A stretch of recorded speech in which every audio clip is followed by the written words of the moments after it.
Disclaimer: this story is a fictional work created for entertainment purposes.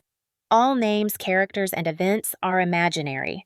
The morning air at Fort Benning carried that sharp chill that always hits just before sunrise, the kind that settles on your skin and reminds you exactly where you are and what discipline feels like. At 5:30, the Charlie Company formation was already locked in place. Row straight, boots, grounded rifles tapped and checked, seconds before the roll call that would decide who would move forward in the next promotion cycle.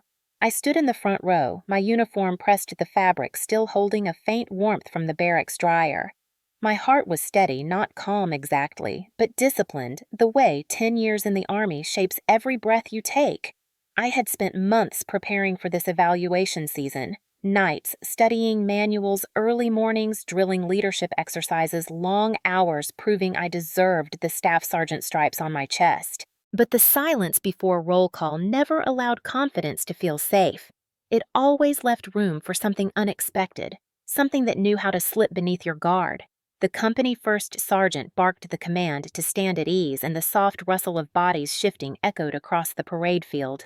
I could feel Colonel Abrams approaching before I saw him, the way the formation seemed to tighten, the way conversations outside the perimeter died instantly. He stopped near the front, his boots cutting into gravel with the precision of a man who had spent decades commanding attention. I kept my gaze fixed forward, the way we were trained, eyes locked on the tree line behind him, not moving, not guessing. Then, without warning, a sound ripped the formation open. A sharp, rough scrape of boots shifting too fast, followed by a voice I knew far too well. My stepbrother Mason. He stepped out of the third row like someone kicking through a door and shouted loud enough to split the stillness of the morning. She cheated her way through the evaluations. She forged her scores. The accusation cracked across the field like a live round. Every spine stiffened. The air that moments ago felt cold now felt stunned, frozen. My pulse stayed even somehow, though I could feel the entire company shift its focus onto me. No one spoke. No one even breathed. Colonel Abrams turned slowly, his face unreadable, the kind of expression commanders use when they are deciding whether the next second becomes disaster or discipline. Mason was still breathing hard, his fists clenched, his uniform tilted from how fast he had broken formation. I kept my eyes forward, but the weight of the moment pressed like a hand to the center of my chest. 10 years of service stripped to a single accusation delivered by the one person who spent half his life trying to bury my name under his shadow. The company stared at me, not with judgment yet, but with that heavy, searching look soldiers give when they want to see whether you will fracture or stand. I felt the tremor of my own breath catch, then steady. I lifted my chin, stepped one precise pace forward, and said, "Sir, permission to speak." Colonel Abrams paused. That pause was the longest second I had lived in. He nodded once. I walked toward him, each step measured, clean, trained. My boots hit the ground with the rhythm of someone who had already decided the truth would not tremble. When I reached him, I lowered my voice just enough for the formation to strain to hear. "Sir, I have evidence." Abrams froze, a flicker of surprise breaking through the discipline on his face. Behind me, Mason let out a sound between a scoff and a choke. The entire formation watched the shift in the colonel's eyes as if the field itself had tilted. And in that suspended moment, every accusation, every whisper, every silent wound my family ever carved into my life turned toward a single, inevitable direction. If you have ever been betrayed by someone who should have protected you, type the word "I" in the comments. I grew up in Columbus, Georgia, in a small tan house that sat 2 blocks from a cotton field and 3 blocks from a stretch of cracked asphalt kids used as a basketball court. My earliest memories were not loud or dramatic. They were quiet shadows of a family that looked normal from the outside, but always felt tilted toward someone else on the inside. My parents divorced when I was 8. I remember the night my mother told me she was marrying Richard Ellington more clearly than the day they actually signed the papers. She sat on the edge of my bed, smoothing the faded quilt with one hand, her voice soft and careful, the way adults speak when they are already expecting the child to bend.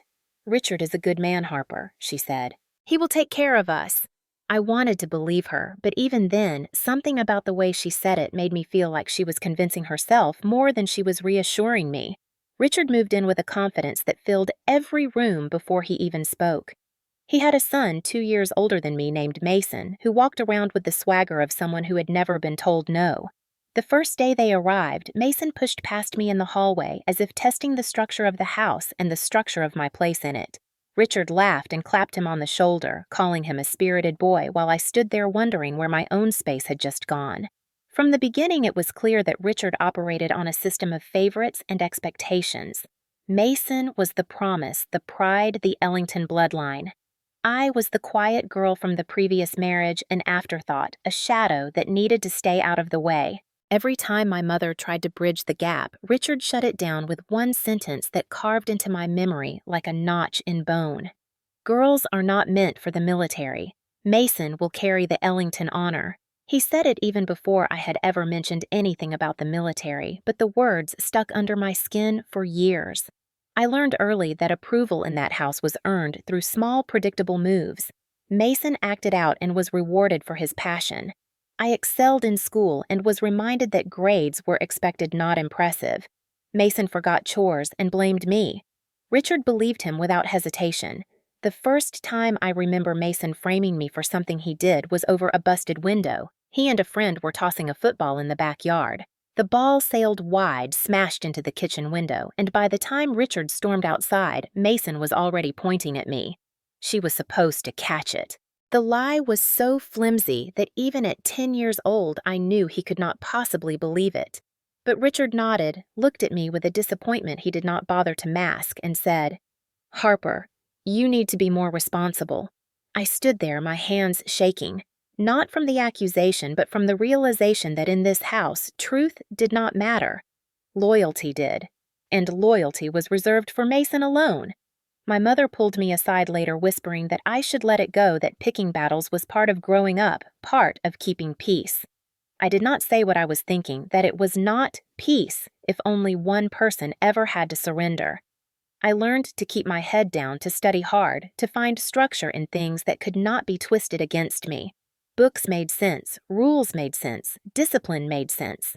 I started waking up early to finish homework before school. Not because anyone required it, but because academic routine became the one place where Mason could not rewrite the story.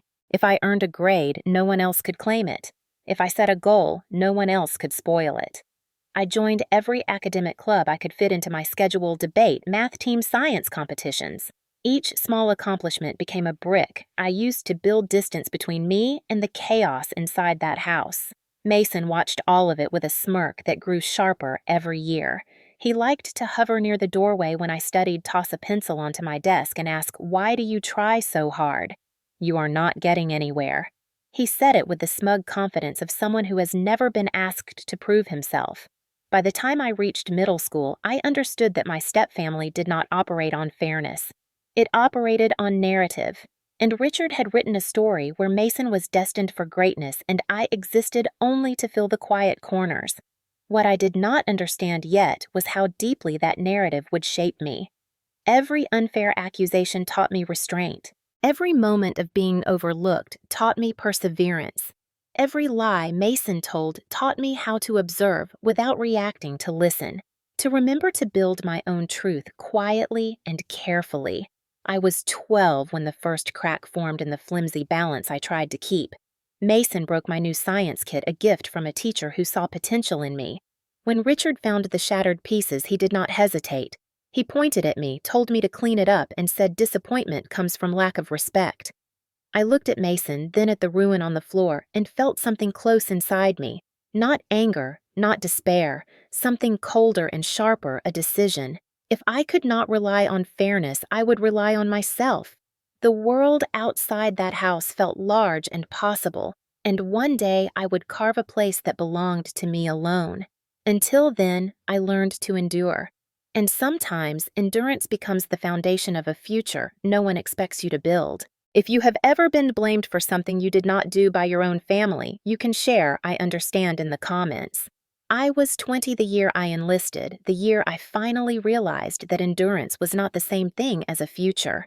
I remember driving to the Columbus recruiting station in my old dented sedan, the sun glaring off the windshield, the radio humming low because the speakers had blown out years before. I did not tell anyone where I was going. Some decisions demand silence because the moment you speak them out loud, someone will try to break them.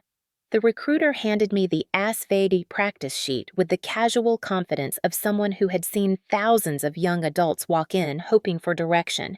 When I finished the test, he looked up at me with raised eyebrows. "You scored high," he said. "You could pick almost any job you want." His voice held curiosity, not disbelief.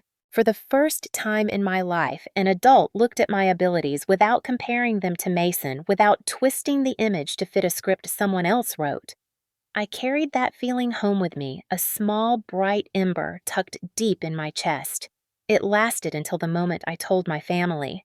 We were sitting at the dinner table, meatloaf on the plates, Richard lecturing Mason about responsibility, while my mother tried to hold the conversation together like she always did. I said I enlisted. For a second, no one moved. My mother blinked 3 times, then smiled slowly the way a sunrise warms through cloud cover. "I am proud of you," she whispered. Her voice cracked just enough for me to hear the truth in it. Richard set down his fork with a clatter that felt deliberate. "You did what?" He looked at me like I had confessed to arson. I repeated it. "I enlisted. Army. My ship date is in June." His jaw tightened in a way I recognized too well. "That path was meant for Mason," he said. Mason sat back, arms crossed, smirking like someone who had just watched his favorite team lose a game, but found a way to blame the referee. I could feel his jealousy before he opened his mouth. "I was going to join," he muttered, failing to mention that he had tried that route twice and failed the ASVAB both times. My mother said gently, "It is not a competition." But it was. Everything in that house had been a competition I never agreed to enter. Mason leaned forward, staring at me with narrowed eyes. "You probably got an easy version of the test. Or maybe they made a clerical mistake." Richard nodded as if that theory was perfectly reasonable. "The Army does mix things up sometimes," he said. "Do not get your hopes up. You might not make it past basic." His tone made it sound like a warning, but his eyes made it clear he was rooting for that outcome. Something in me sank, but not from doubt. It was the realization that my family did not just expect me to lose. They needed me to lose for their world to stay balanced. My success was not simply inconvenient, it was threatening. I swallowed hard and kept my voice steady. "I passed everything. My recruiter said my score gives me a lot of options." Mason let out a sharp laugh. Then he muttered, "You will wash out first week." The words slid through me but did not settle. I had spent years being underestimated in that house. I was used to it, but something had shifted. For the first time, I did not internalize their dismissal. For the first time, I felt distance grow between what they believed about me and what I believed about myself. In the weeks that followed, I began preparing for basic training, waking up early to run before dawn, doing push-ups beside my bed, studying job descriptions late at night. Every time Mason saw me, he made sure to comment, "You are wasting your time. You are not built for this." He said it with the certainty of someone who never had to prove anything. Richard chimed in with his favorite refrain, "Girls are not meant for the military, Harper. You should think about something safe, something reasonable." But the more they tried to shrink my path, the more it expanded inside me. I visited the recruiter's office again to lock in my MOS. He told me, based on your scores, you qualify for advanced training if you want it. I wanted it more than anything. I wanted a life where discipline was rewarded, not resented, where effort meant progress, not punishment, where my worth was measured by what I did not, by who I threatened, by existing. The day I swore and my mother held my hand so tightly the knuckles blanched. Richard shook the recruiter's hand, but not mine. Mason stayed in the car sulking. When we drove home, he said under his breath, "You think you are better than me now." I turned to the window, pretending I did not hear him, but inside the ember that had been burning since the test score grew hotter. It was not pride. It was clarity. This family did not want me to fail because they doubted my capability. They wanted me to fail because my success would force them to face truths they were not willing to see. In June, I boarded the bus for basic training. My bag was heavy, but my chest felt lighter than it ever had in that cramped house. As Georgia pine trees blurred past the window, I realized something quietly powerful. I was not running away from my family. I was running toward the version of myself they never bothered to imagine, and that version of me refused to give them the victory of seeing her break. Passing the first phase of the Ranger assessment felt less like an achievement and more like a quiet confirmation of something I had known for years but had never dared to claim. I could do hard things. I could endure. And more than that, I could excel in places where no one expected me to survive. The instructors at Fort Benning did not care about my family history. They did not care about Mason or Richard or the strange gravity that had always pulled me downward inside that house. They cared about performance discipline and grit. And in those months, I learned that grit was the one resource I had in abundance.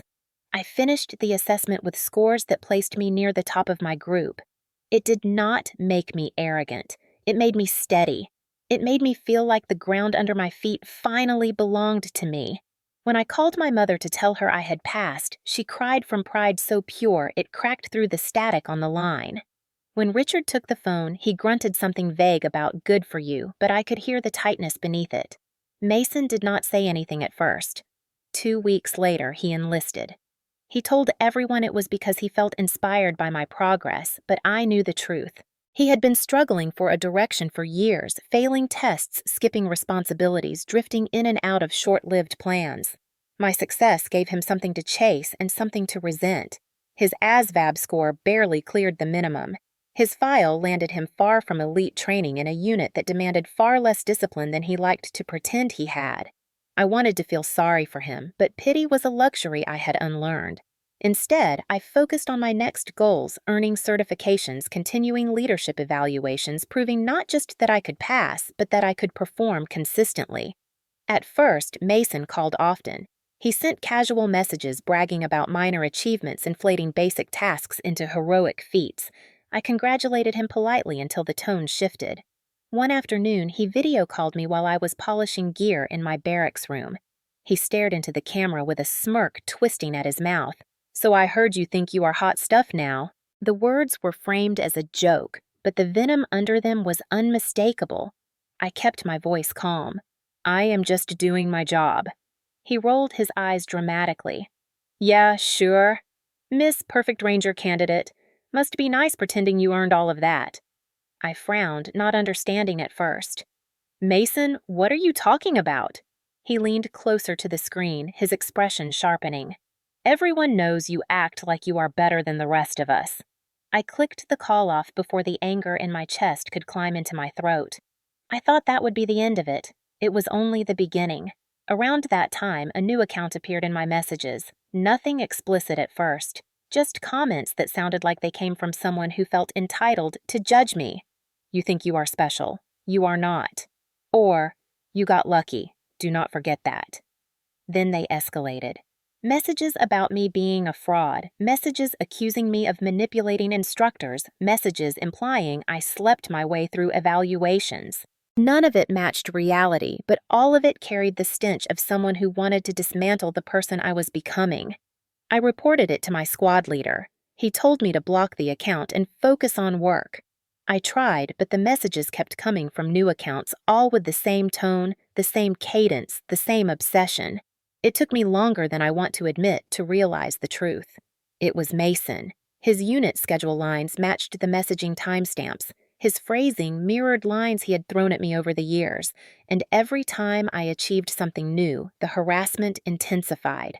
The turning point came when I received a formal counseling notice for attitude concerns, something completely foreign to me. The email said I had responded rudely to a superior and cited a message that I knew for a fact I had never sent. My squad leader called me in and asked, "Is everything all right, Ellington?" "You have been off lately." I told him I had not written that message. He studied me carefully, then sighed in a way that told me he did not want to doubt me, but the written record left him with little choice. "Harper, do not let personal issues cloud your professionalism." That line stung more than anything Mason had ever said. Personal issues. If only it were that simple. If only Mason stayed in his lane the way siblings were supposed to. Instead, he had turned my progress into an indictment of his own failures, and he was determined to pull me down with him. That fake email became the first official blemish on an otherwise clean and disciplined record. It would take months before I fully uncovered how far Mason had gone and how deep his resentment had burrowed. But in that moment, with that unjust warning paper in my hand, I understood something clearly. The threat to my career was not coming from an enemy or an instructor or the military itself. It was coming from my own family. And that was the first true crack in the foundation of the life I had built for myself. The first strange incident arrived on a Thursday morning in late spring, the kind of morning when the Georgia humidity had not yet settled heavy on the base, and everything still felt sharp and manageable. We had just finished a long ruck march, and I was cooling down when Sergeant Mills pulled me aside with a clipboard in hand. "Ellington, your PT score is incomplete." I frowned immediately. I had finished every event, logged every number, double-checked it myself out of habit. "Sir, that is not possible." "I completed all events." He tapped the paper again. "Not according to this. The push-up count is missing. The run time is blank. The sit-ups say incomplete." A chill crawled down my spine, despite the heat rising from the pavement. I knew what I had done. I knew what I had logged, and I knew that mistakes happened, but they did not happen like this. Not randomly. Not to me. Not after years of flawless records. I asked permission to redo the PT event, and he approved it, though his eyes held an unspoken question. "Why would someone like you forget something this basic?" I completed the retest with ease, but the seed of unease was already planted. It sprouted 2 days later. I received an email from my training officer acknowledging my withdrawal from an advanced course I had fought hard to qualify for. "Congratulations on taking time to reassess your goals." My stomach dropped. I had not withdrawn. I had not even considered it. I sprinted to his office, still in boots dusty from the afternoon field exercise. "Sir, I did not send that email." He rotated his monitor so I could see the message. "It came from your official account, Harper. Same signature block, same timestamp pattern, same writing style." My heart hammered against my ribs. It was surreal seeing words I never wrote shaped to look like my voice. I asked for an audit. He agreed, but the doubt in his eyes stung more than I wanted to admit. Later that night, I sat on my bunk staring at the ceiling while the barracks buzzed with background noise.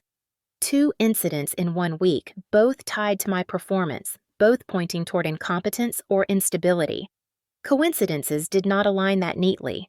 Someone was doing this on purpose, and there was only one person in my life who had both the motive and the history for it: Mason. The possibility hit me slow and sharp, like sinking into cold water. I thought back to his video calls twisting with jealousy, to the anonymous messages echoing his tone, to the fake email that got me counseled weeks earlier. I had ignored the signs because confronting the truth meant accepting that my own stepbrother would sabotage my career piece by piece. I rubbed my temples, breathing deliberately. I cannot accuse him without proof. I cannot fall apart because that is exactly what he wants. That weekend, our family had a small gathering to celebrate my mother's birthday. I drove to Columbus after morning formation, the highway humming beneath the tires. Mason was already there, lounging back in a chair like a man without a single burden. The moment I walked in, he gave me a crooked smile. "So the Army superstar finally shows up." I kept my expression neutral. The room smelled like cake and candles, but the air between us held a tension no one else seemed to notice. My mother hugged me. Richard nodded stiffly. Mason watched me with the casual cruelty of someone who enjoyed seeing me off balance. When my mother stepped into the kitchen, Mason followed me into the hallway. "Heard you are having a rough week," he said, false sympathy dripping off each word. "Must be tough slipping up like that." I stiffened. "How did you know about that?" He widened his eyes with fake innocence. "Mom said you seemed stressed. You think everything is about me.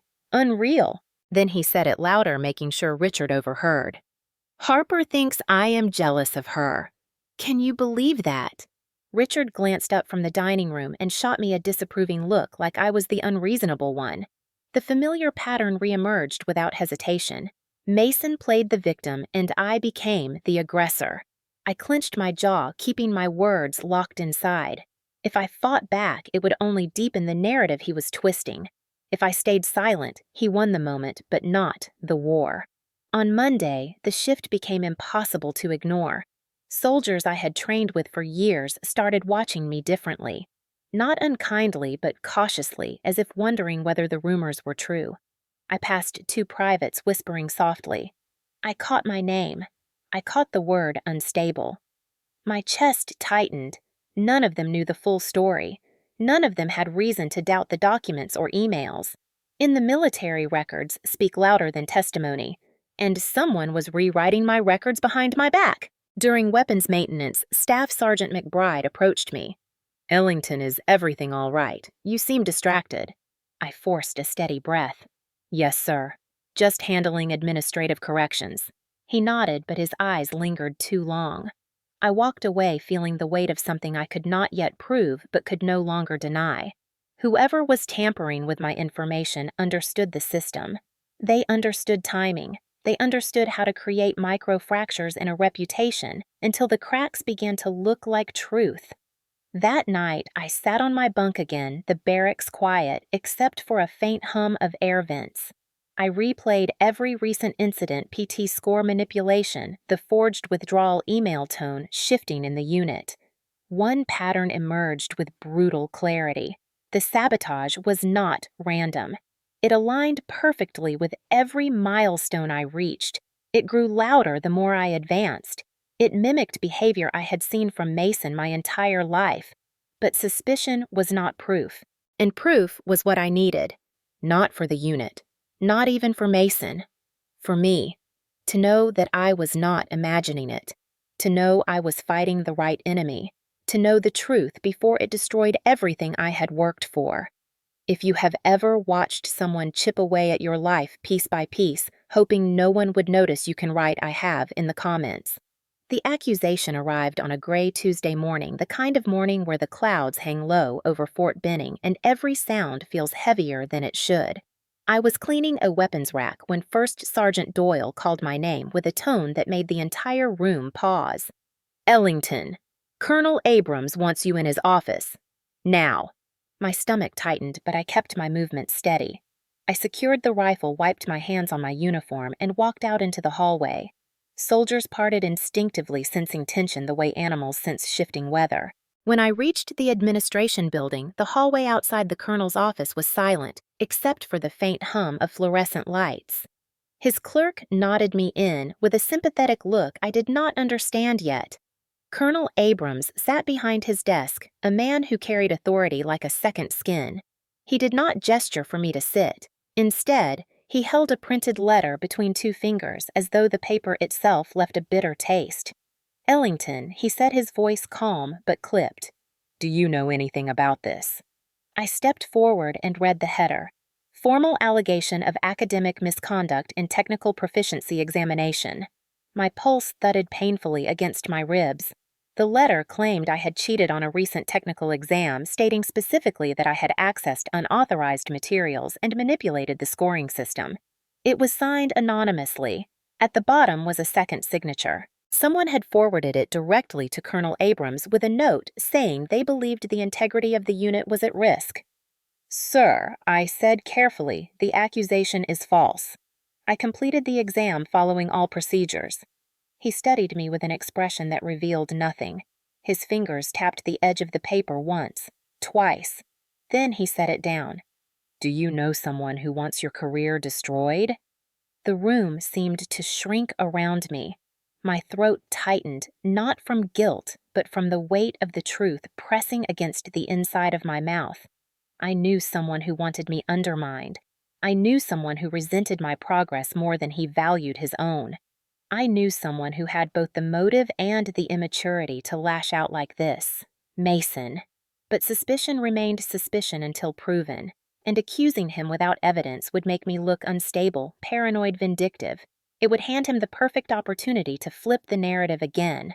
I held my breath, keeping my tone controlled. "No, sir. I do not."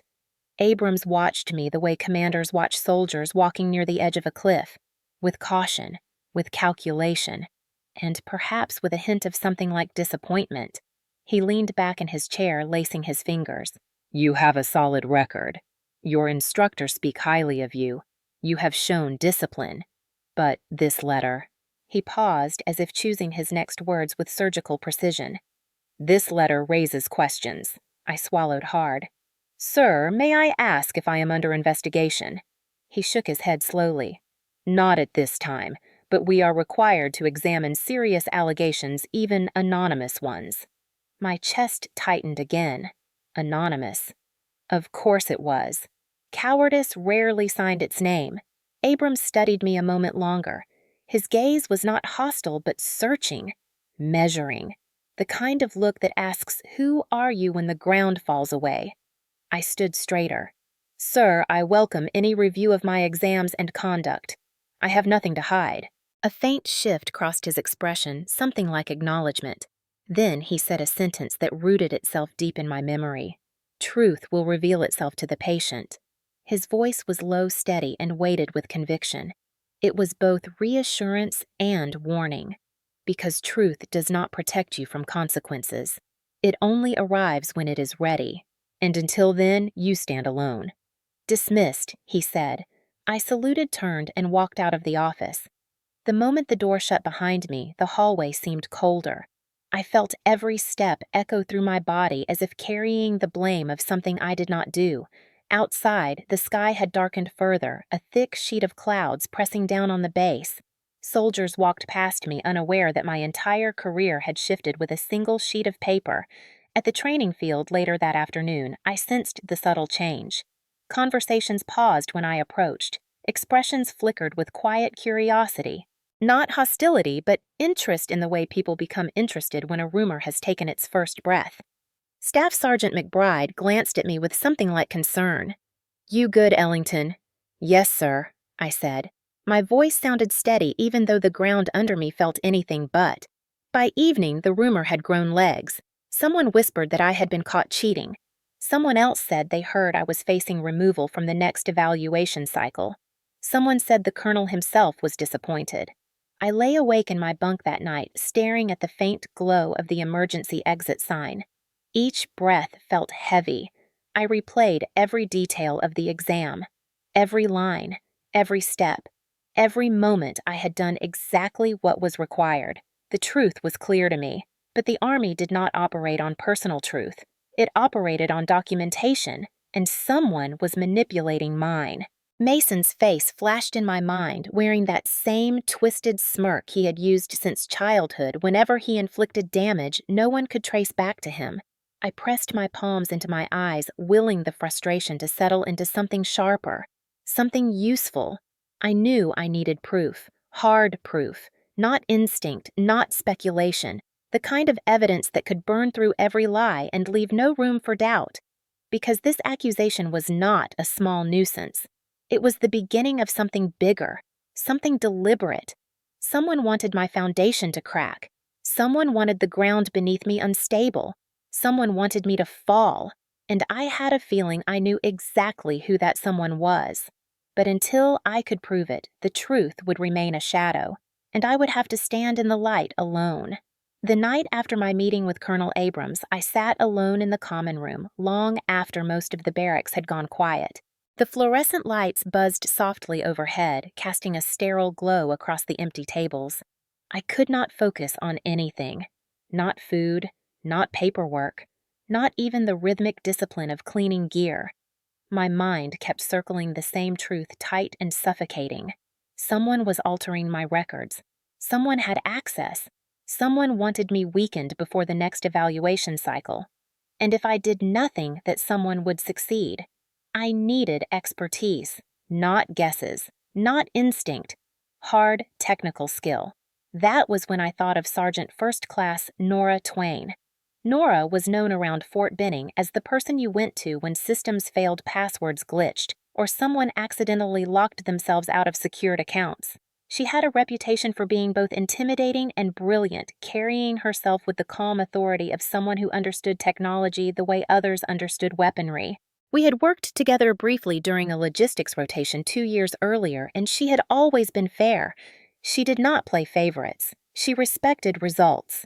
And more importantly, she respected truth. I found her in the communications bay early the next morning. She was bent over a workstation surrounded by cables and monitors, typing quickly with a focus sharp enough to cut glass. When she looked up, her expression softened just a fraction. "Ellington, long time. What brings you here?" Her tone was casual, but her eyes tracked my posture, my tension, the way I stood like someone bracing for recoil. I hesitated only a second before answering. "I need help, Sergeant." Her movements stilled. "With what?" I took a breath. "My records are being altered. Emails sent without my knowledge. Withdrawals submitted. PT scores missing. And now accusations of cheating. I do not know who is doing it, but someone is inside my account." The silence that followed was not dismissive. It was evaluative. She studied me the way a medic studies a wound before deciding the treatment. Finally, she nodded once. "Sit. Tell me everything." I told her everything I could without stepping outside boundaries of professionalism. I described each incident, the timing, the pattern, the new anonymous accounts, the strange shifts in tone from leadership. She listened without interrupting, her fingers tapping lightly on her desk. When I finished, she said only 3 words. "I will check." She pulled up system access logs, navigating the interface with a mastery that made me wonder how many secrets those screens had revealed to her over the years. After a few keystrokes, she frowned. "When was the last time you changed your password?" 2 months ago during the regular update cycle." She kept typing. "Something is wrong." My pulse quickened. She clicked into an access report and rotated the monitor slightly so I could see. "Look." 4 unfamiliar login events glowed on the screen, time-stamped over the last 3 months. Each one occurred at a time I could verify I had been either asleep in training or physically away from any computer. My heart hammered. "The device signature does not match your workstation or your phone," Nora continued. "And the access point." She zoomed in further. "The IP trace triangulated to Columbus, Georgia." My breath hitched. Columbus. My hometown. My mother's house. My stepfather's house. Mason's house. Nora's voice remained calm but firm. "Whoever accessed your account did so from a private home network. Same one each time. Location pings place it within a 1-mile radius." My mouth felt dry. "That area includes exactly 1 place connected to me." She leaned back in her chair, arms crossed. "Do you know anyone there who might have your login information?" The answer screamed inside me but whispered out of my mouth. "Yes. My stepbrother." She absorbed that without judgment. "Can he guess your security questions? He grew up with me. He knows all of them." She nodded once. "Then he can get in." My hands were trembling before I realized it. Not from fear. From the electric clarity that comes when scattered fragments suddenly align into a single undeniable truth. Mason had accessed my account 4 times. He had the ability. He had the motive. He had a long history of resentment. But even with the truth laid bare in glowing pixels, I forced myself to breathe evenly. Evidence is only power if you use it wisely. Nora must have read the storm behind my eyes because she spoke quietly. "You need to document everything. Screenshots, dates, times, any message that feels off, any pattern you notice. If this escalates and you want to pursue it officially, you will need airtight proof." I nodded slowly. She printed the access logs, each page crisp and damning. She handed them to me carefully as if passing a weapon. "Be smart, Ellington. Someone who goes to this length will not stop voluntarily." She was right. I walked back to the barracks, gripping the pages so tightly the edges cut into my palms. Each step steadied me. This was no longer confusion, no longer fear. It was preparation. Back in my room, I laid everything on my desk, every suspicious email, every message, every change in my file. I arranged them in chronological order, building a timeline that painted a picture I could no longer avoid. The sabotage had escalated in waves. Each time I advanced, Mason reacted. Each time I achieved something he inserted himself. Each time I grew stronger, he grew more desperate. I breathed deeply, letting the truth settle into something usable. I would not confront him yet. I would not accuse him. Not without complete irrefutable evidence. Not until the moment he could not twist the story back onto me. I sat down and opened a new document labeling it Notes for Pattern Analysis. The title felt cold but empowering. I began typing everything I knew, everything Nora had uncovered, everything that tied back to him, because the next time someone accused me, I would not stand empty-handed. I would be ready. If you have ever felt someone trying to break you quietly, hoping no one else would see, you can say, "I know this feeling," in the comments. Mason arrived at Fort Benning on a humid Monday morning in July, the kind of day when the air sticks to your skin and every movement feels weighted. I was finishing an equipment inventory when First Sergeant Doyle approached with a clipboard and said, "Ellington, you have a new transfer joining your platoon." When he said the name, my breath stalled. Mason Ellington reporting from Bravo Company. For a moment, the world felt strangely narrow, as if someone had turned down the sound of the entire base. I had known this was possible, but not this likely. Mason's record was patchy enough that he should have been sent anywhere else, any assignment that needed warm bodies and minimal responsibility. But the Army can be unpredictable, and luck has a way of favoring the wrong people. He arrived wearing a grin that stretched wide enough to make everyone believe he was thrilled to be here. He walked up to me in front of half the platoon and said loudly, "Well, well, look who made it. Little Harper." The room chuckled awkwardly, unsure whether this was affectionate teasing or something else. I knew exactly what it was. A performance. He held out his hand like we were long-lost siblings reunited by fate. I shook it because professionalism required it, but the look in his eyes said more than his gesture ever could. It was the same look he used to give me when we were kids, and he was planning something he knew I could not see until it hit me.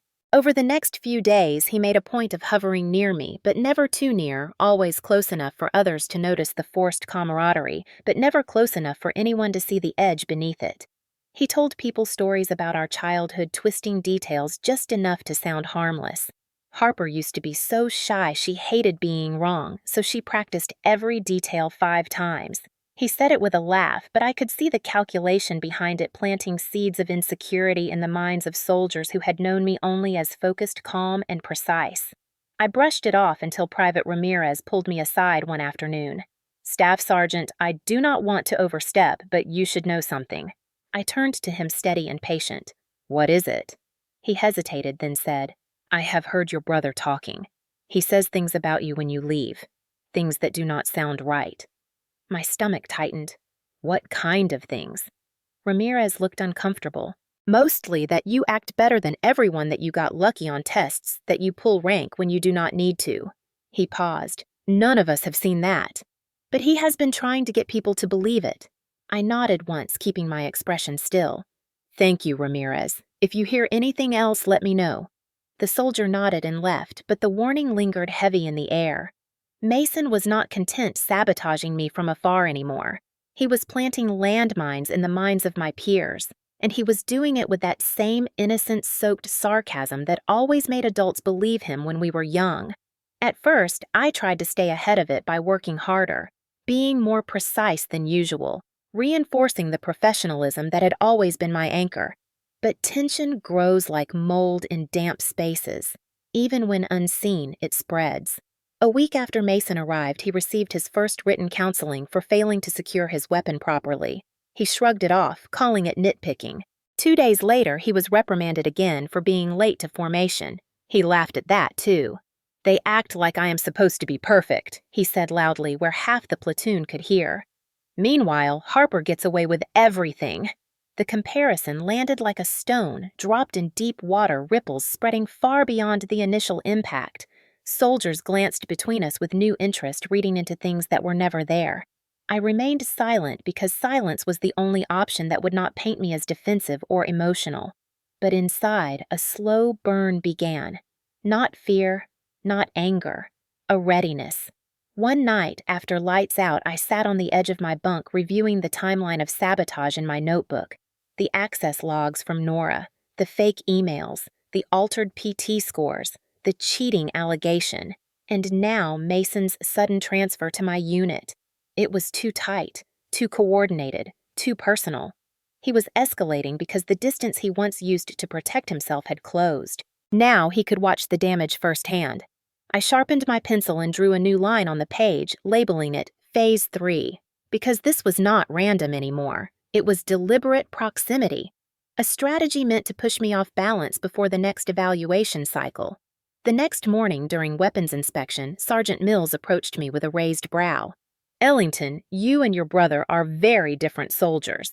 He said it casually, but the implication was sharper. I responded evenly. "Yes, sir, we are." He nodded slowly, then added, "People talk, but people also watch. Keep your head steady."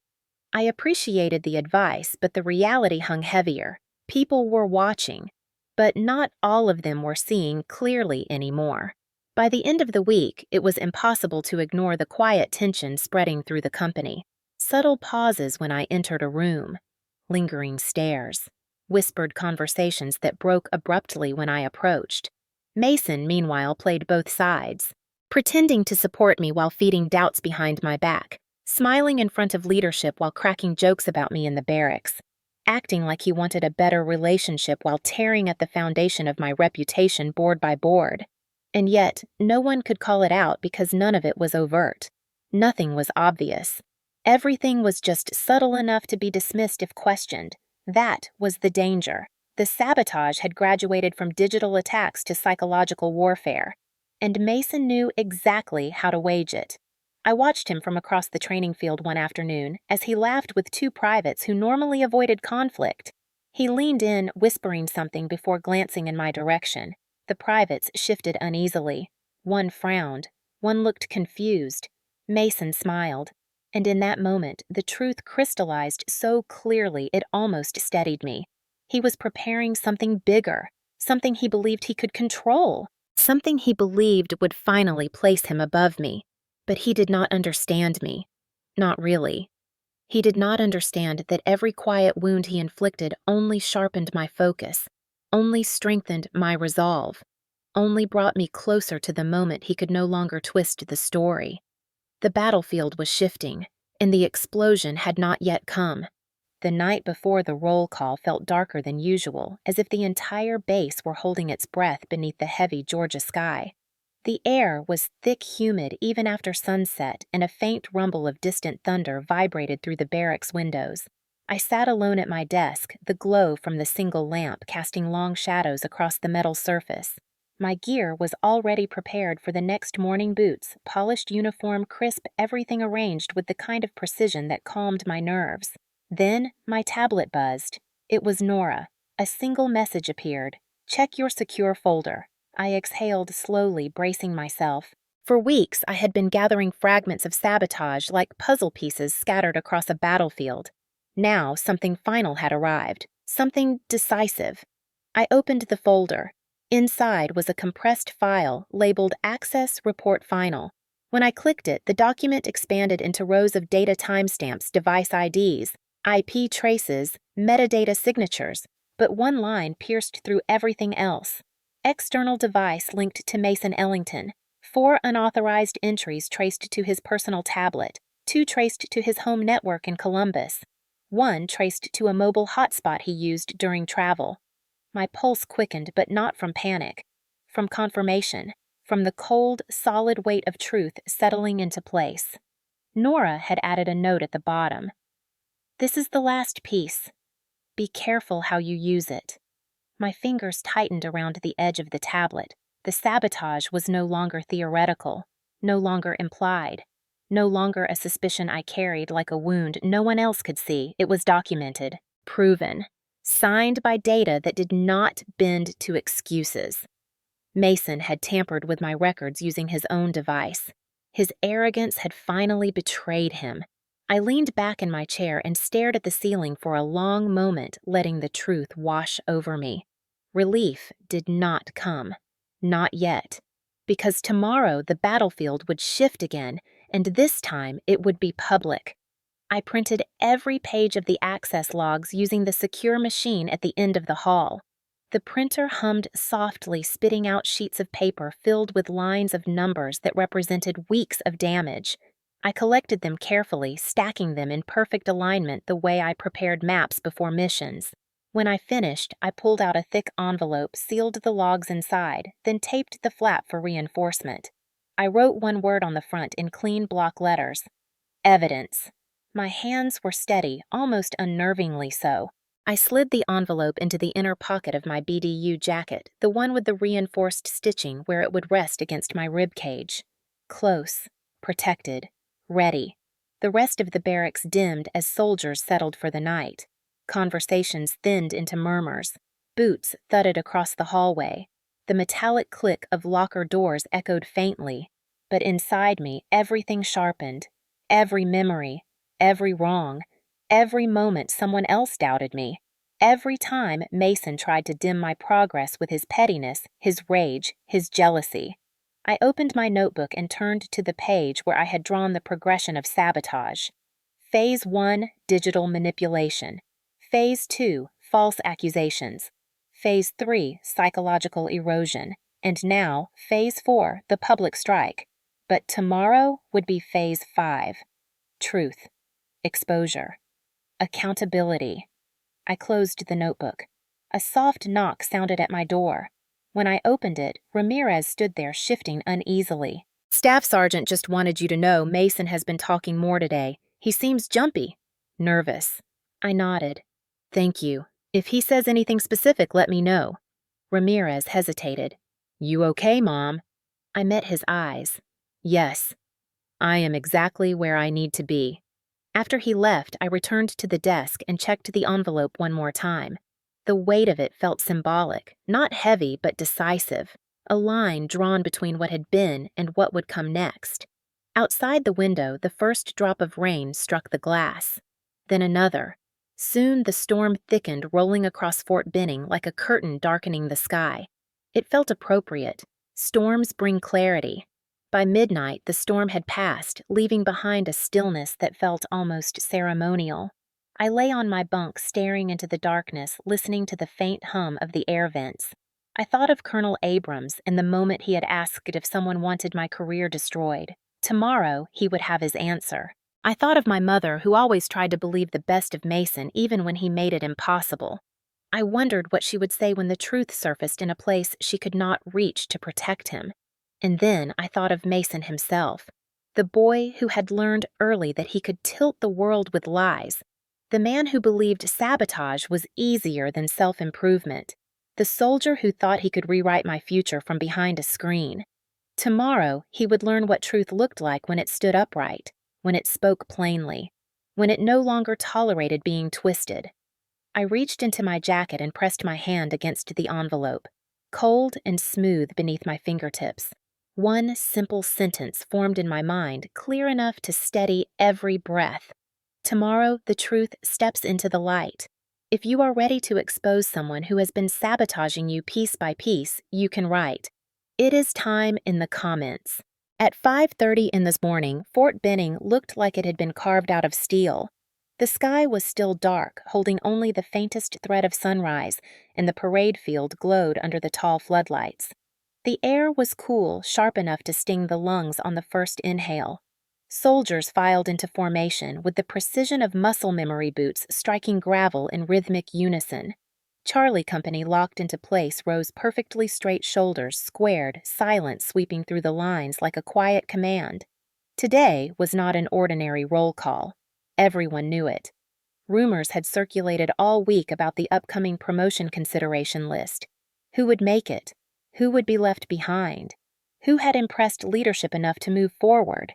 Tension always lingered on these mornings, but today it felt heavier, thicker, something almost electric beneath the stillness. I stood in the front row, posture flawless, boots anchored into gravel jacket, buttoned high enough for the envelope beneath it to rest against my ribs. I could feel its edges through the fabric, not in a way that weighed me down, but in a way that steadied me like armor. The first sergeant called the formation to attention, and every soldier snapped into position simultaneously, the sound sharp and unified echoing across the field. A moment later, Colonel Abrams approached, flanked by two senior NCOs. He walked with the kind of authority that did not need to be announced. Every step measured, every glance calibrated. When he reached the center of the field, he stopped, pivoted, and faced us, his expression carved from stone. Today we begin the evaluation cycle for upcoming promotions. A slight murmur moved through the ranks. It was impossible not to feel the ripple of anticipation. He continued, "Names will not be announced today, but you will be notified individually following review. Until then, conduct yourselves with professionalism and discipline." He scanned the formation, and for a brief second his eyes passed over me, not with suspicion, but acknowledgement. I held the gaze, then shifted back to the horizon. And then it happened. A scuffle of movement behind me, boots scraping sharply against the gravel. Too fast, too loud, too deliberate. I knew it before I even turned. Mason! He broke formation, shoving past two soldiers as he stepped out of the row, his chest heaving with a performance he had rehearsed in his head far too many times. "Colonel Abrams!" His voice cracked like a whip slicing through the morning silence. She cheated. Everyone froze. The words hit the field like a detonation. Mason thrust his arm toward me, finger pointed as if he were leveling a weapon. She cheated her way through evaluations. She forged her scores. She should not even be standing here. The field went silent in an instant. Not quiet. Silent. A silence pulled tight like the pause before a trigger break. Dozens of heads turned toward me, their expressions stunned, uncertain, searching for something in my posture that might confirm or deny what none of them had expected to hear. I did not move. Not one fraction of an inch. My breathing stayed steady, my gaze locked on the horizon in front of me. The stillness inside me felt almost unnatural, a strange calm rising through my chest. Colonel Abrams turned slowly toward Mason, his expression sharpening in real time. "PFC Ellington, return to formation." Mason's jaw twitched. He stayed exactly where he was. "Sir, you need to know she is lying to all of you. I have seen her manipulating her evaluations. I have proof." The irony struck me like a cold blade. Proof. That was the word he chose. His voice grew louder, more frantic, riding on the momentum of his own sabotage. "She has been pretending to be better than everyone. She gets special treatment. She should be investigated before promotions." Soldiers shifted uneasily. I heard someone whisper under their breath, "This is insane." Another voice murmured, "Is he serious?"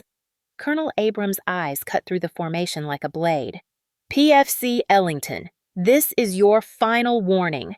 But Mason did not understand warnings, not consequences, not the gravity of military structure when he stepped outside its bounds. He pointed at me again, his breath ragged. "She does not deserve those stripes. She cheated every step of the way." My name in that moment did not belong to me. It belonged to the accusation, to the spectacle he wanted to create, to the collapse he expected to ignite beneath my feet. That was when I moved. One measured step forward. Gravel crunched beneath my boot, the smallest sound, but in that silence it felt like thunder rolling across the field. The entire formation seemed to tilt toward me, attention snapping so sharply it was almost audible. I stepped forward again, then again, each stride precise, unwavering. I did not look at Mason. I did not acknowledge the noise of his desperation. I focused solely on the man in front of me, Colonel Abrams. When I reached him, I stood at attention, posture perfect, chin raised enough to show respect, but not fear. "Sir, permission to speak." The colonel did not respond immediately. His expression shifted the smallest degree. Not confusion, not irritation, something far more unexpected. He studied my face, and for the first time since I enlisted, I saw surprise flicker through a commanding officer's eyes. "Permission granted," he said quietly. I inhaled the cold morning air, letting it settle my voice. "Sir, I have evidence." The words did not echo. They landed. Heavy, controlled, final. A wave moved through the formation like soldiers were holding back a collective gasp. Even Mason froze mid-breath, his entire performance unraveling as the single sentence sank into the space between us. Evidence. Proof. Truth. Everything he thought he controlled had just slipped out from under him. Colonel Abrams stared at me for a long second, his jaw tightening, his posture straightening as if something inside him clicked into place. "Bring it forward, Staff Sergeant." And in that moment, the battlefield changed. The accusation was no longer the story. The truth was, and everyone on that field knew they were about to witness the turning point. I reached into the inner pocket of my BDU jacket, feeling the firm edges of the sealed envelope resting against my ribs. For hours it had been there like a heartbeat of its own, steady and constant. Now, under the harsh morning lights of the parade field, it felt heavier, more symbolic, as if the truth itself were pressing into my palm. I held it up with a steady hand. "Sir, evidence as stated." Colonel Abrams extended his hand without breaking eye contact. The moment the envelope touched his fingers, a ripple went through the formation. Soldiers shifted subtly, breaths, tightening boots anchoring deeper into the gravel. Abrams broke the seal cleanly and drew out the stack of printed documents. The sound of the papers sliding free echoed far louder than their actual weight. He began reading. First page, IP logs. Second page, device identification signatures. Third, unauthorized access history. Fourth, spoofed email headers. With each turn of the page, his expression grew more rigid, more defined, more dangerous.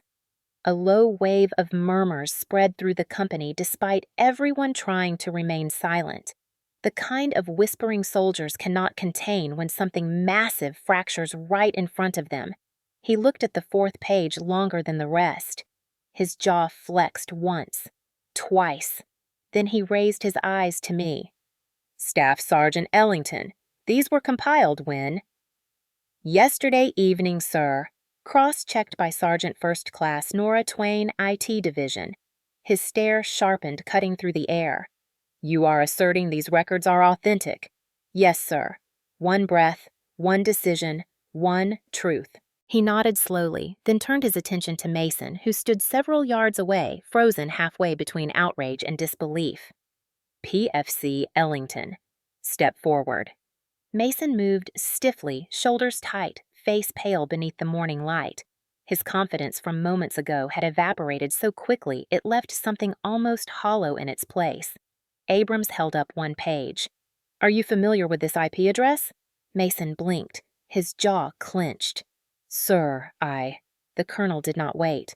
"What about this device ID? Or this timestamp? Or these attempted entries into a government-protected personnel system?" The whispers surged again like a tide breaking against stone. Mason swallowed hard, the first crack appearing in his composure. "Sir, she is lying. She made these up. She is framing me because she knows I have been watching her." Abrams lowered the papers slowly, as if giving Mason one final chance to save what little dignity he had left. "PFC Ellington.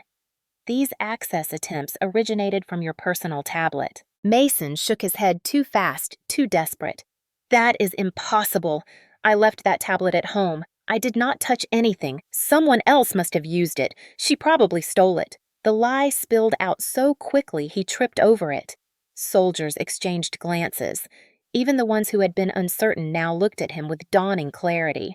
Abrams' voice dropped lower, a dangerous calm settling over it. "And this IP address?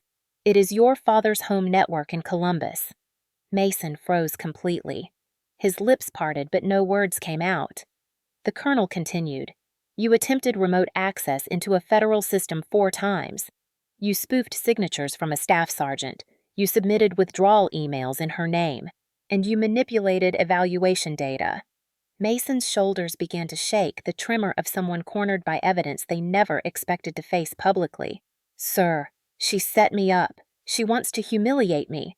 She has always wanted to ruin me because she could not stand that Mom and Dad liked me more. You cannot punish me based on papers she printed. She is smarter than everyone thinks. She is manipulative. She is lying." He was unraveling in real time, loud, panicked, exposed, and the world was watching. Abrams raised one hand, the kind of gesture that made the entire field go still. "PFC Ellington, stand down." The order cracked through the air. Mason kept talking, voice rising into something frantic. "Sir, she is dangerous. She is lying. She is PFC Ellington. Stand down."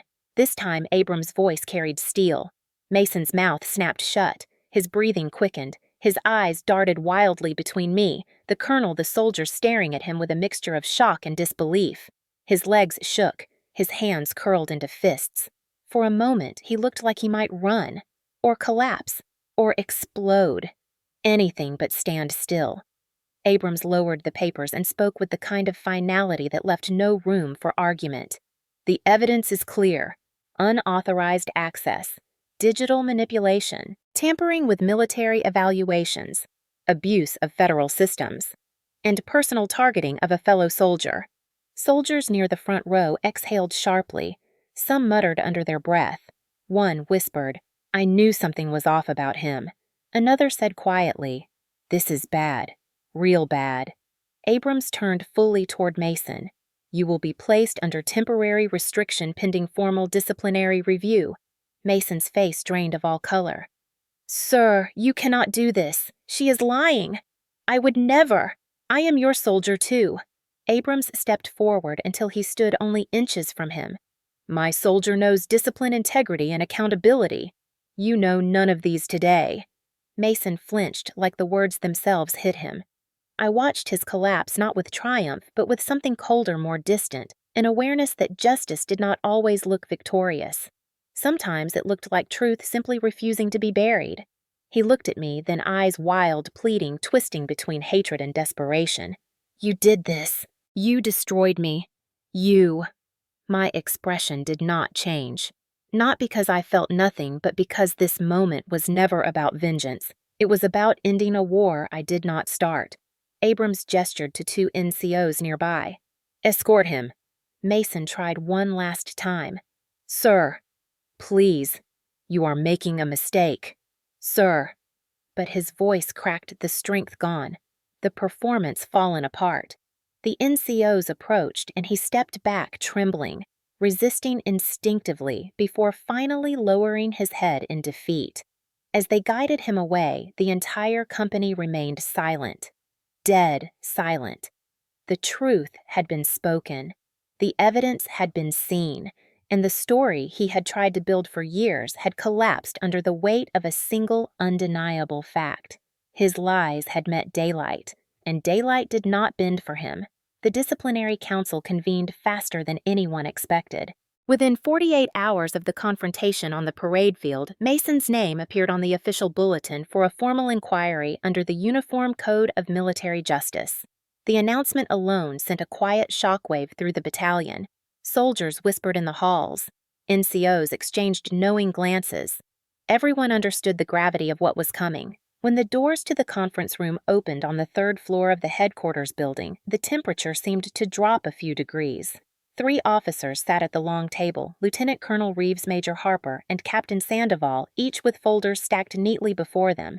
Colonel Abrams stood to the side, observing but not participating, his expression unreadable yet unmistakably stern. I entered at 0900 sharp, my uniform crisp, my posture steady. I refused to let this hearing define me, but I knew it mattered. Not just for my record, but for the message it sent about truth, discipline, and accountability. Mason entered moments later, escorted by Sergeant Miller. His face was pale eyes swollen either from sleeplessness or tears. The confidence he had worn like armor for years was nowhere in sight. He avoided my gaze not out of shame, but out of fear. Fear of what evidence had already done to him and what more it might reveal. Captain Sandoval began the proceedings. "Private First Class Mason Ellington, you are here today, in accordance with military regulation, to address allegations of falsifying documents, tampering with evaluations, unauthorized system access, and submission of fraudulent communications." Mason's jaw tightened, but he said nothing. Sandoval continued. "You will have the opportunity to speak. But this council will review evidence first." Major Harper opened the primary folder, revealing the printed logs I had submitted the morning of roll call. Each sheet was dated, time-stamped, and authenticated by Sergeant First Class Nora Twain's digital signature. She was present as well, seated behind me, hands folded calmly in her lap. Reeves began reading aloud. "Unauthorized access to personnel system on 4 separate occasions. Device match indicates personal tablet registered to Mason Ellington. Remote location match traces to residence of Richard Ellington, Columbus, Georgia. System logs show attempts to modify evaluation entries belonging to Staff Sergeant Harper Ellington." He paused to let the information settle. Even though the room was silent, the tension hummed like an invisible current. Reeves continued. Additionally, we have verified email communication sent from a spoofed address appearing to belong to Staff Sergeant Ellington requesting her withdrawal from scheduled training. Harper leaned forward, her expression sharp. Emails also include derogatory statements matching language reported by multiple witnesses who interacted with Private Ellington. Captain Sandoval lifted another document. We also received sworn statements from soldiers in Bravo Company who report that PFC Ellington frequently made claims that Staff Sergeant Ellington was manipulating scores. These reports combined with the technical evidence support intent to deceive and defame. Mason finally spoke, his voice brittle. Sir, I did not mean for things to get this big. I did not think they would take it seriously. I was stressed. I was just venting. I was not trying to destroy anything. Reeves responded sharply. The system does not differentiate between casual sabotage and deliberate. Your actions resulted in compromised data, wasted resources, and direct harm to a soldier's record. That is not venting. That is violation. Mason swallowed hard. You have to understand. She always thinks she is better. She gets everything. Mom and Dad always take her side. I was tired of being the disappointment. I just wanted people to see she wasn't perfect.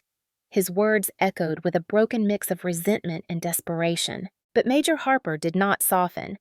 Personal grievances are not justification for federal system breaches. The consequences are real. Captain Sandoval read from the punishment recommendation. Article 15, Non-Judicial Punishment. Reduction in rank from private first class to private. Forfeiture of 1/2 base pay for 2 months. 45 days of extra duty and restriction. Formal bar to re-enlistment. Recommendation for administrative separation pending further review. Mason blinked rapidly, the reality finally cutting through his denial. Sir, please. If you separate me, my life is over. The military was my only plan. Colonel Abrams spoke for the first time, his voice steadier than stone. You should have considered the weight of that uniform before you weaponized it against someone else. Mason turned to me, expression twisting. Harper, please say something. Tell them you do not want me kicked out. Tell them you forgive me. I did not move. I did not speak. It was not my place to influence the council, nor would I have if it were. This moment was his alone, shaped by choices he refused to take responsibility for. The council members signed the documents one by one. Reeves closed the folder. PFC Ellington, the findings are approved. You will be processed according to the outlined disciplinary measures effective immediately. Mason lowered his head, the defeat radiating off him. When the escort moved closer, he did not resist. Not this time. Not after everything collapsed around him. The room emptied slowly, leaving only Colonel Abrams and me.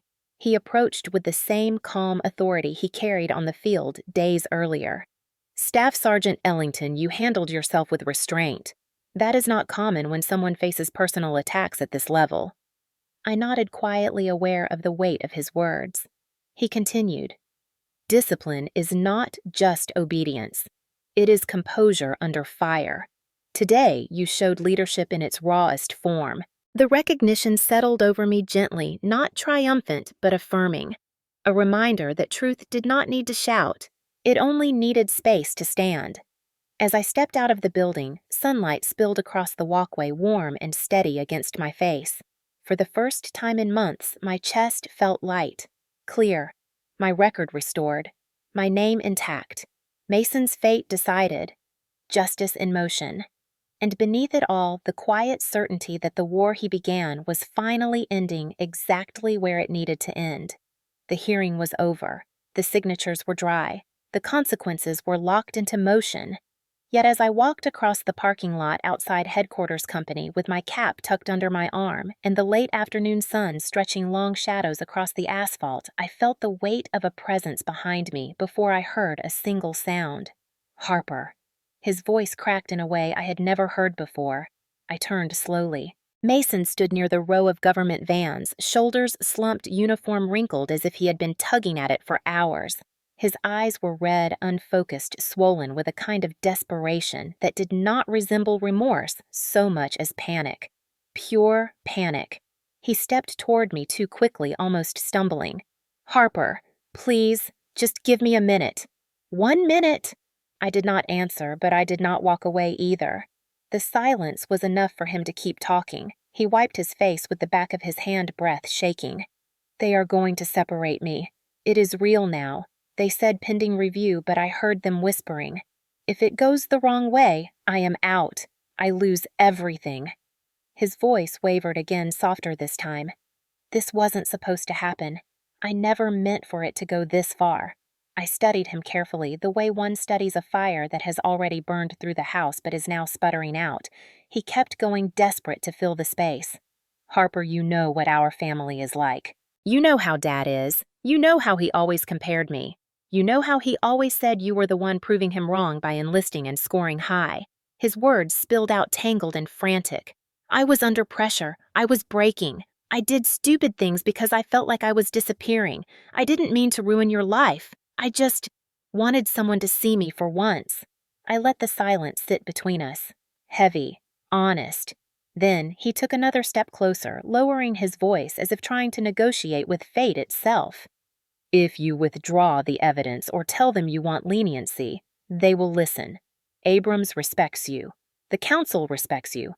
You can ask for mercy. You can say you forgive me.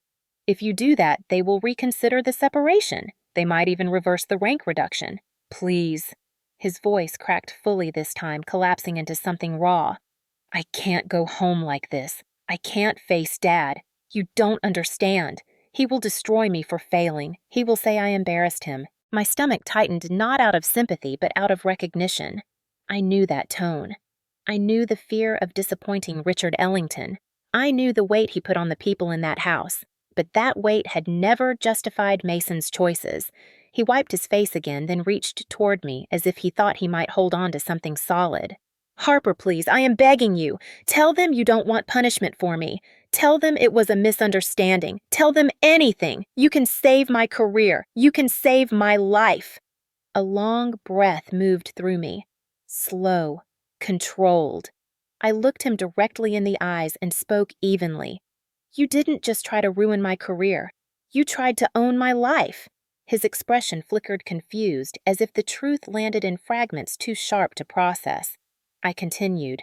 "You forged my withdrawal letters. You changed my evaluations. You pretended to be me. You wanted to decide what my reputation looked like, who trusted me whether I stayed in the Army or was pushed out. That isn't stress. That isn't pressure. That is control." His lips parted, but he didn't speak. Maybe he couldn't. I took one step closer until the air between us held only the truth we had both avoided for years. "You didn't attack my record, Mason. You attacked my identity. You tried to rewrite my entire future because you hated the reflection you saw next to me. No more." The words left my mouth firm and final, and something inside him broke. Fully, cleanly. He let out a sound, half sob, half plea. "So that's it. You're just going to let them end me. You're not even going to try." I held his gaze steady. "The council made its decision based on your actions, not mine, not my responsibility, not my burden." For the first time, he looked small. Not because of the punishment or the consequences, but because the power he had once wielded so casually over me was gone. The dynamic that shaped our childhood, that poisoned our adult lives, that let him believe he could sabotage me without ever facing consequences, had collapsed. And he knew it. He sank down onto the curb, dropping his head into his hands, shoulders shaking with uneven breaths. A week ago, he would have called it unfair. A month ago, he would have called me dramatic. A year ago, he would have insisted he was the victim. Now he had no script left to cling to. "Harper," he whispered, "I am begging you, please help me." I shook my head once, not out of cruelty, but out of clarity. "I already helped you. I didn't report you the first time you lied, or the 5th, or the 10th. I protected you far longer than you ever deserved." His breath hitched, and he lifted his eyes, searching my face for a softness that no longer existed. "Your family," I said quietly. "But being family does not excuse destruction. You chose this path. You chose every step." He stared at me stunned, as if hearing the truth for the first time. The wind swept across the parking lot, carrying the distant sound of cadence from soldiers training nearby. Life continuing. Discipline continuing. The army continuing. With or without him. I turned away. My boots struck the pavement with the same steady rhythm they had carried since the day I enlisted, strong, measured, unbroken. Behind me, Mason's voice called out again, strained thin, nearly childlike. "Harper, please. Please." But I didn't turn back, didn't pause, didn't give him another piece of myself. Some endings need silence. Some justice requires walking away without hesitation, and some freedom begins with a single step taken in the opposite direction of the person who tried to own your life. I kept walking. The sun was warm, the air was clear, and Mason stayed where he was, exactly where his choices had delivered him. I knew the fallout with Mason would ripple through the family long before the phone started ringing, long before the first message arrived, long before my mother's voice cracked through the speaker like a fault line splitting open. But even with all that anticipation, nothing prepared me for the tidal force of denial and blame waiting on the other end. "Harper, we need to talk." Mom's voice trembled not with fear but with indignation, the kind she reserved for moments when her version of reality clashed with the truth. I answered calmly. "I assumed you heard what happened." She exhaled sharply as if my composure offended her. "Heard Harper, your stepbrother is devastated. He says his entire future is ruined. His words, his actions, his consequences." But before I could finish, she cut in. "You need to show compassion. He is family. He has always struggled. He needs you now more than ever." My jaw tightened.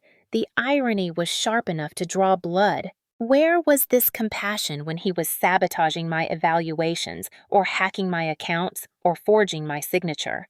But she continued as if reciting a script she had practiced for years. "Look, honey, Mason made mistakes, but he's under pressure. You know how sensitive he is. Harper, he said you embarrassed him in front of the entire base. He said you humiliated him." For a moment, I couldn't tell if she was talking about her son or defending an idea of him she had built long before I ever joined the army. "Mom," I spoke slowly, "he humiliated himself by lying, by attacking me, by breaking the law." Her tone sharpened instantly. "I'm not talking about the law, I'm talking about family." Exactly the problem. The conversation died for a moment, replaced by a shallow breath on her end. Then came the part I knew was coming, the part that still stung, even when expected. "Harper, you have to be the bigger person. You always have been. He needs you to forgive him. Forgive him publicly if possible. Maybe speak to his commander. Maybe tell them you don't want separation for him." I closed my eyes, letting the afternoon light warm my face, the grounding I needed to respond without anger. "I will not interfere with the disciplinary process. He earned every consequence he's facing." Silence, then a wounded whisper. "You could have ruined everything. He might lose his benefits. He might be sent home in shame." "Do you want that?" My voice came out steady, unshakable. "I didn't ruin anything. I protected my career. Mason destroyed his." She gasped quietly as if the truth was an act of violence against her worldview. Before she could reply, a deeper voice cut into the call. "Richard, my stepfather, Harper." He sounded like he had been pacing for an hour, gathering momentum to unleash. "I know what you've done." His voice rose with every word. "You dragged this family's name through the mud. You humiliated your own brother in front of his chain of command. You think that makes you honorable. You think that makes you strong." I kept my voice calm. I didn't humiliate anyone. I presented evidence after he publicly attacked me. Evidence doesn't humiliate. Truth does. He scoffed a bitter, humorless sound. "Don't you dare act righteous with me. You've always wanted to outshine him, always wanted to prove you were better. And now look what you've done. You cost him his rank. You cost him his future." That was the moment something inside me settled with final clarity. This wasn't a misunderstanding. This wasn't confusion.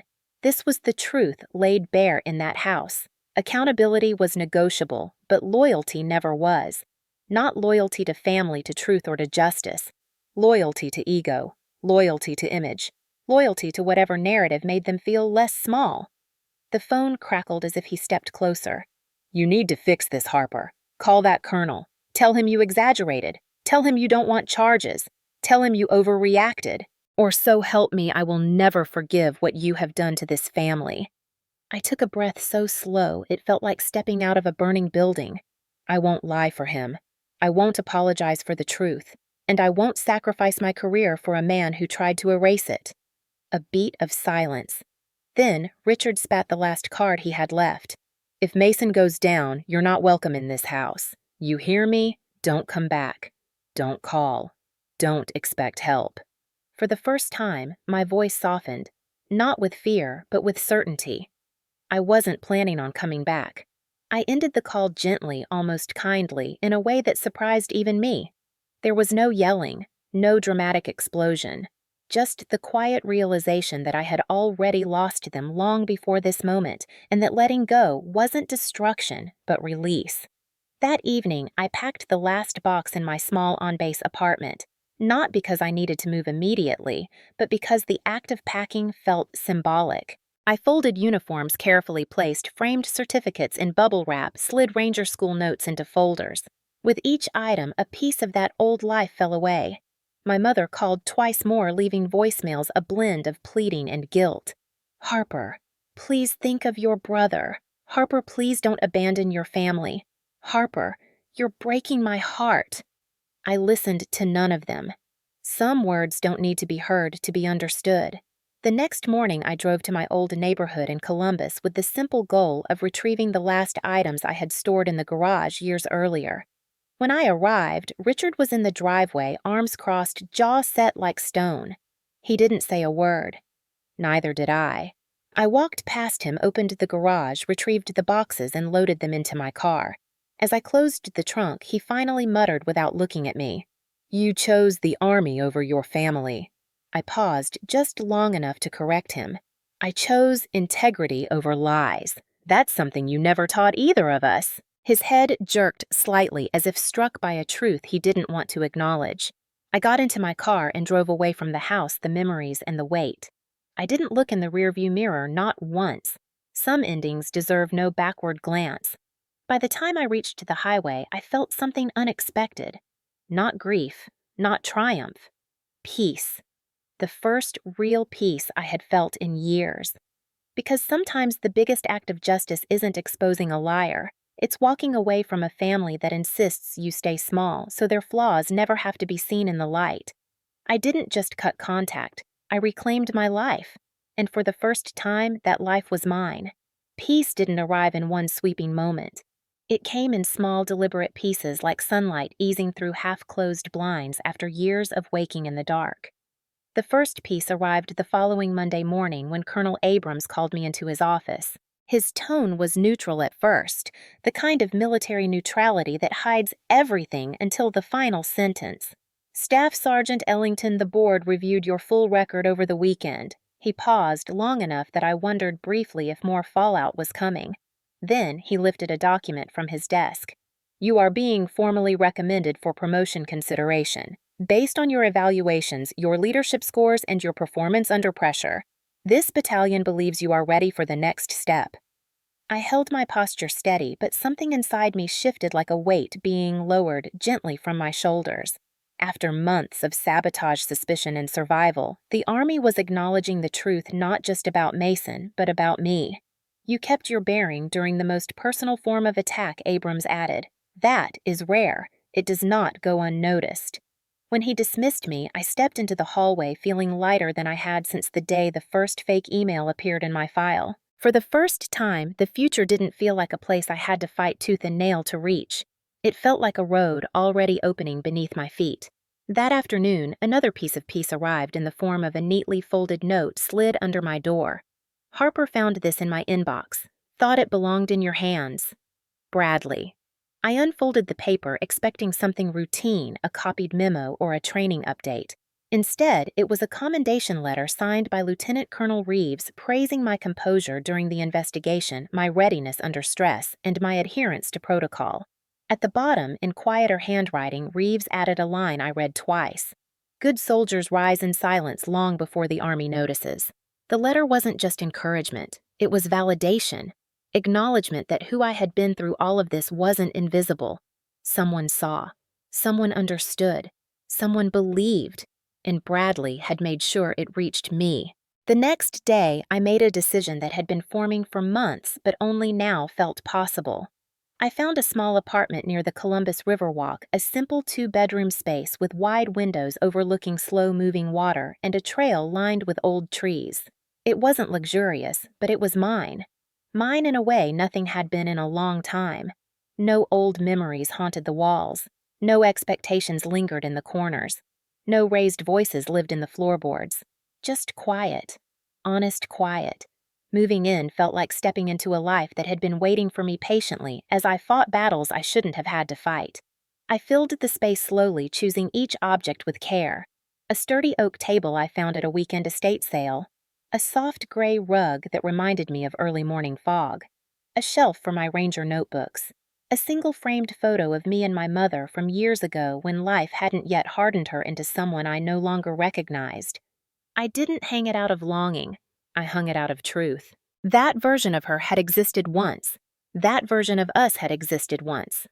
The first morning, waking in the new apartment, I went for a run before sunrise. The air along the river was crisp, carrying a faint cold that bit my lungs in the best way. I ran until my thoughts stopped racing. I ran until the weight of Mason's voice vanished into the sound of gravel under my shoes. I ran until I felt like myself again. After the run, I joined the gym off Victory Drive, a no-nonsense place that smelled faintly of chalk and metal where no one cared about your family name, only whether you showed up and put the work in. The gym became a refuge, a place where stress burned away under the steady rhythm of weights lifting and lowering. Every rep felt like reclaiming something that had been taken from me one piece at a time. Back home, I started reading again books I'd abandoned during the chaos. Leadership memoirs, military psychology, a novel I'd kept on my nightstand for 2 years but never opened. I cooked for myself real meals, not rushed breakfasts before PT or late-night snacks after paperwork. I slept without checking my phone every hour, expecting another report, another problem, another attack. Days passed, weeks, and in that time, my life rebuilt itself not through dramatic moments, but through consistency. Through routines that felt like breathing for the first time in too long. Sometimes I sat on the Riverwalk bench near the footbridge and watched families pass by tourists with cameras, soldiers on weekend leave, couples walking dogs. And I realized something quietly profound. Freedom wasn't loud, it wasn't triumphant, it was steady, gentle, like a long exhale you didn't know you were holding. One evening while I was stretching after a workout, Bradley sent a brief message. Promotion board meets in 3 weeks. Just letting you know. Proud of you, Ellington. I smiled at the screen, a small, sincere smile. Months ago, messages felt like threats waiting to detonate. Now they felt like doors opening. In the silence of my apartment, I let myself acknowledge what I once feared was impossible. I wasn't surviving anymore. I was living. Free of sabotage, free of manipulation, free of a family that mistook control for love. Harper Ellington, Staff Sergeant survivor of a war waged from within, finally had room to breathe, room to grow, room to choose her own life without anyone rewriting it behind her back. I didn't know what the next chapter would look like. Promotion, new assignments, new challenges. But for the first time, the uncertainty didn't crush me. It excited me. Because whatever came next would be built by me, not stolen, twisted, or threatened by someone else. Peace wasn't the end of the story. It was the beginning of the life I should have had all along. Healing did not arrive all at once. It wasn't a clean victory or a dramatic transformation. It came in quiet layers, the way morning light slowly fills a dark room until suddenly you realize you can see everything clearly. Months after Mason's disciplinary hearing, after I moved into my apartment by the Riverwalk, after the Army restored my record and rebuilt my standing, I finally understood the difference between surviving and healing. Surviving meant getting through each day without falling apart. Healing meant building a life where falling apart was no longer the expectation. I spent many evenings sitting on the balcony outside my living room, watching the lights from passing joggers shimmer across the Chattahoochee River. The water moved steadily unbothered by the stones sitting beneath it. For the first time, I wondered if I could be like that water. Strong because of movement, clear because of honesty, steady because there was nothing left pulling me under. I thought about what had happened with Mason and my family more times than I cared to admit, not because I regretted anything, but because understanding the truth meant honoring it. I used to believe blood defined loyalty. That family would always choose you, always support you, always stand beside you in the worst moments. But the truth is simpler, sharper, and far more liberating. Blood isn't loyalty. Choices are. Mason chose sabotage. My mother chose denial. My stepfather chose blame. And I chose myself. For the first time in my life, I chose myself without apology. Some nights I walked along the river, letting the peaceful hum of traffic from the bridge settle my thoughts. I remembered the years of being overshadowed by Mason, the comments about how he would carry the Ellington legacy while I was just passing through the military until I eventually quit. The way he mocked my discipline because it reminded him of his lack of it. The way my stepfather insisted strength belonged to men and obedience belonged to women. I had lived in the shadow of those beliefs for so long, I didn't fully realize how much I dimmed myself to fit their comfort. Healing meant undoing that dimming one memory at a time. I learned to let myself enjoy the things I once believed I had to earn. Quiet mornings, warm dinners cooked by my own hands, afternoons at the gym where no one questioned my worth, evenings reading without the fear of my phone lighting up with another crisis orchestrated by someone who insisted they loved me.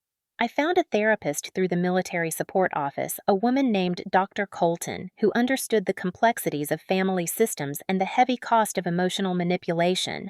She didn't ask me to forgive anyone. She didn't push me toward reconciliation. She simply helped me understand the power of boundaries, the power of saying no, the power of no longer stepping into battles I did not start and refusing to remain in wars that shouldn't have involved me. She said something during one session that changed me forever.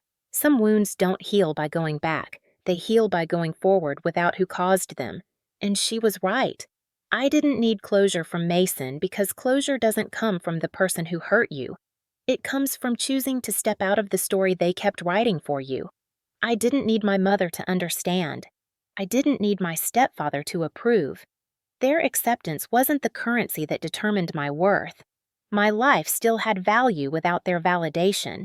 More value, actually, because it was finally intact, unmanipulated, unblurred, unclaimed by someone else's insecurities. Over time, the burden I carried didn't feel like a weight anymore. It felt like a lesson, a compass, a reminder that no matter how deeply betrayal cuts, the truth cuts deeper. And truth heals. I shared parts of my journey with a few trusted soldiers in my unit, the brothers and sisters in uniform who had supported me when everything felt uncertain. One of them said something that stuck with me. "You didn't just survive what he did. You broke the pattern. And that mattered. That mattered more than any award medal or promotion. Because breaking a generational pattern is the kind of victory that echoes long after the applause fades. The Army moved on. The battalion received new missions, new soldiers, new challenges. Life continued in its steady, unbothered rhythm. And I continued mine. Stronger, clearer, whole. Eventually, the promotion board results came out and I saw my name on the list, not because of what Mason did, not because of pity, because of merit, because of truth, because I earned it. Standing in front of the mirror that night wearing the new rank felt surreal, not because of the stripes themselves, but because of everything they represented. Resilience, integrity, boundaries, truth, and above all, the decision to choose myself, even when it meant losing the people who once claimed to love me. Healing is choosing yourself when others refuse to. Healing is releasing the version of you that tolerated harm because you believed family was supposed to be forgiven no matter what. Healing is knowing your future belongs to you, not to those who tried to rewrite it behind your back. As I sit here tonight writing this part of my story, I think about the people who might hear it, the ones quietly fighting battles against their own families, the ones afraid to stand up because standing up means standing alone, the ones who believe silence protects peace when silence only delays pain. If you are one of those people, hear this clearly. You are allowed to choose yourself. You are allowed to break the pattern. You are allowed to walk away. You are allowed to build a future free from those who weaponized their suffering against you. You are allowed to heal even if your healing offends the ones who hurt you. My story isn't just about justice. It's about freedom. It's about finding my life again after someone tried to take it apart piece by piece. And if any part of this echoes inside you, then let me leave you with this. If you have ever had to stand up against someone who should have protected you, share your story. You are not alone.